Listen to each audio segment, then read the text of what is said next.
afternoon, good evening, welcome back sa ating channel na Isa Chop. So napakainit ng panahon ngayon at sabi sa news, first and second quarter ng taon na to ay maganda daw tayo sa El Nino o yung napakainit na panahon.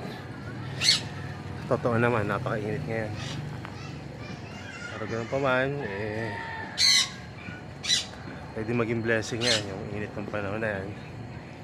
Pwede rin namang maging challenge sa atin. So ang gagawin na lang natin, no, ay dahan-dahanin natin expose ang ating mga halaman punta sa mas mainit na panahon. So i-update ko lang kayo dun sa mga available na halaman dito sa ating growing area. So unahin na natin itong mga Venus flytrap. Ito yung Korean Melody Shark.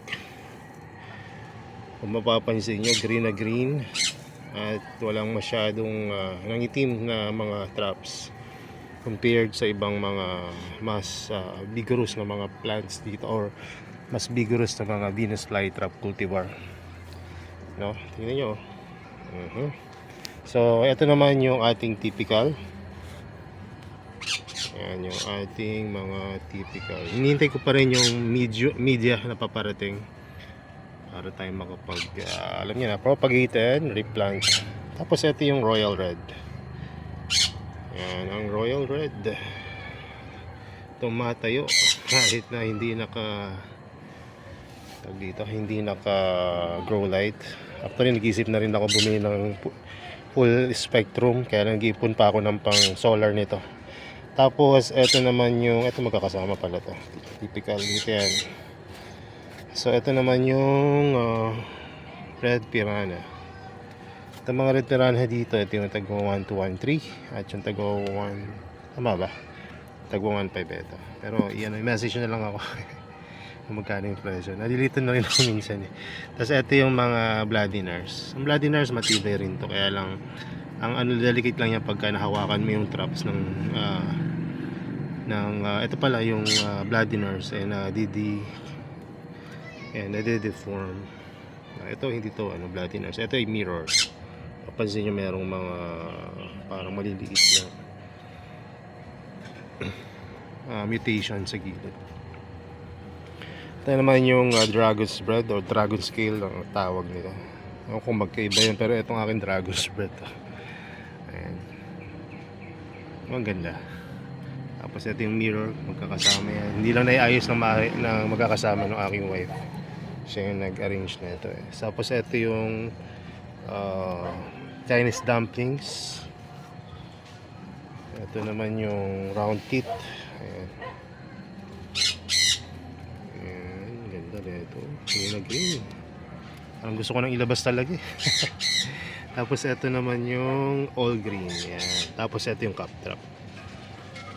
Cup trap.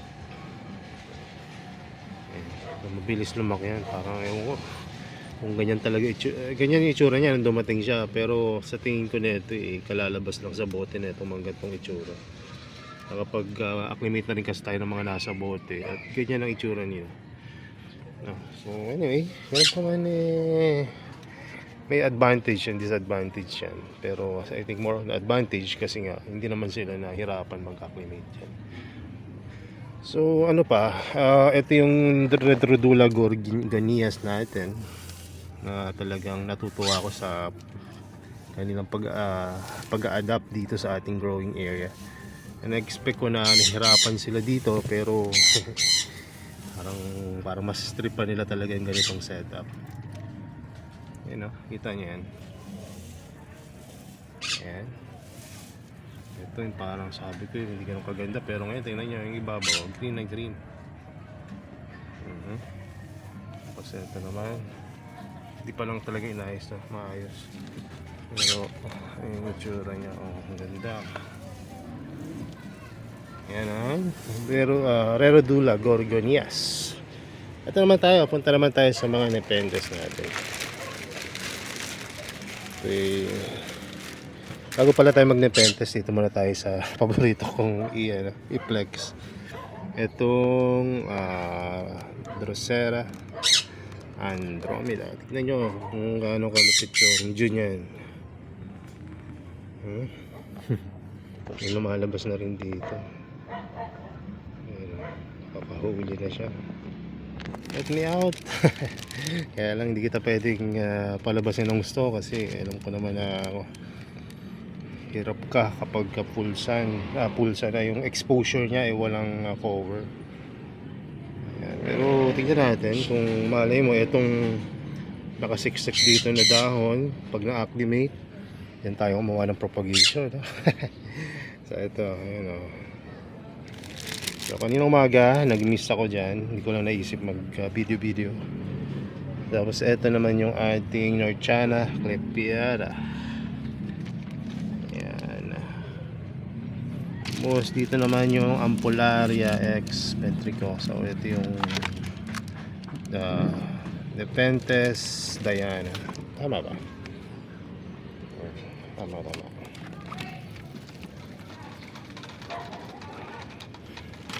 So dito naman yung Ampularia natin na Viking X Ampularia. Ayan. Tapos yung Rocco X Trolley X Truncata. Check ko rin. Ako rin hindi ko pa ito na-check na isa-isa.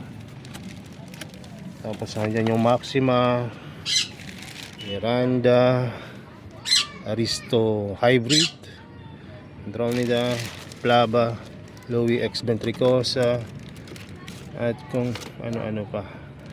Ito ba iba dito?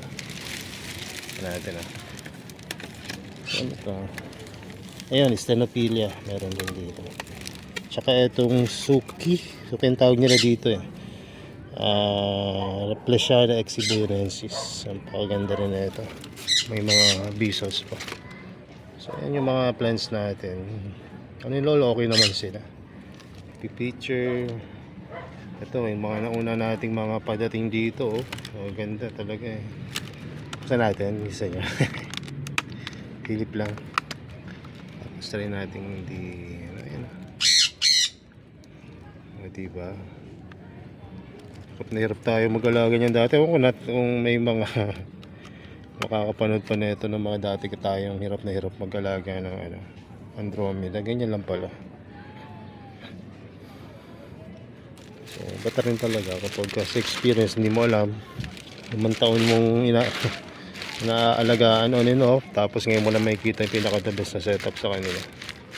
Tapos yung mga halaman na akala mo yung hirap na hirap alaga tulad ng Rhodula gorgonias, ngayon okay naman.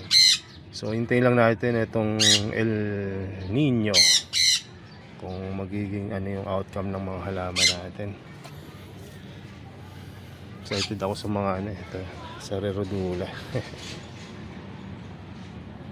Rhodula kasi ito yung lumalaki na kaya mag-crop ng kahit na ibon na maliit.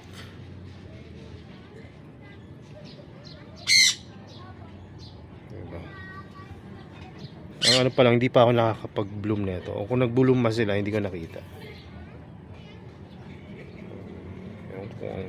Tingin ko, araw naman nag-bloom to pero hindi ko pa nakikita nag-bloom.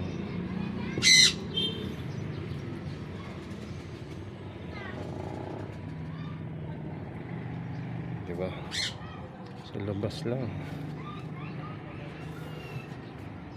So ayan yung mga update sa mga kahalaman na natin. So may mga plants na dito tayo sa gilid. Hindi natin masyadong masilap. Sana okay lang. Mga variegated gracillis dyan at kung ano-ano pa.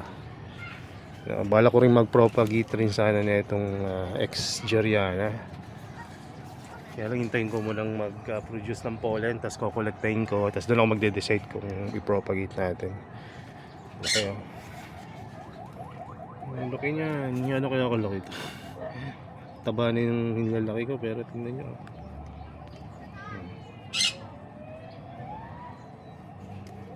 Okay.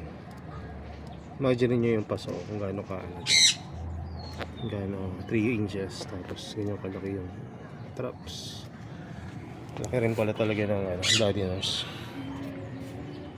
Pati ito pumapangalawa ito kung all green. Sumunod na malaki dragons. Kuret? Ay hindi, ito. Itong typical na mother plant nito eh, parang phalanx, tapos dragon's breath, malalaki. Round teeth, piranha, royal red, malalaki naman halos lahat. Maliban na lang sa ito, maliliit naman talaga ito. Yung Korean melody shark, sarap. Excited na ako mag-propagate ulit kasi very promising yung mga halaman na dumating. Tingnan nyo itong yung mga retaso na mga natanggal natin sa ibang paso. Nilagay natin dito. Inilagay ng asawa ko sa labas. Tapos inobserbahan ko kung anong magiging reaction nila. Okay naman. Hindi nga nakatanim ng sobrang perfect. Pero ayan. Tapos media pa niya pakit. Mga tinubuan na ng mga halaman ng mga damo-damo. Pero ayan. Tapos may mga kinuha ko mga propagation na ganyan-ganyan nakaraan na nag-video tayo. Green pa rin. Ano yung iba, pero yung pinaka rhizome yan okay pa, rhizome. Ayan. So init. Tapos may parating pala tayo, baka ngayong araw na ito dumating. Helianthera minor nutans, ano pa ba yan, some nepenthes, dalawang klase yon. Tapos meron din tayong capensis na red, narrow, and alba. Tapos tingnan natin kung ano pa yung mga gusto pa sanang magparating na 4 na klase ng nepenthes, kaya lang mobelo pa. So ayun, ito muna yung ating update kasi may nagtatanong sa ating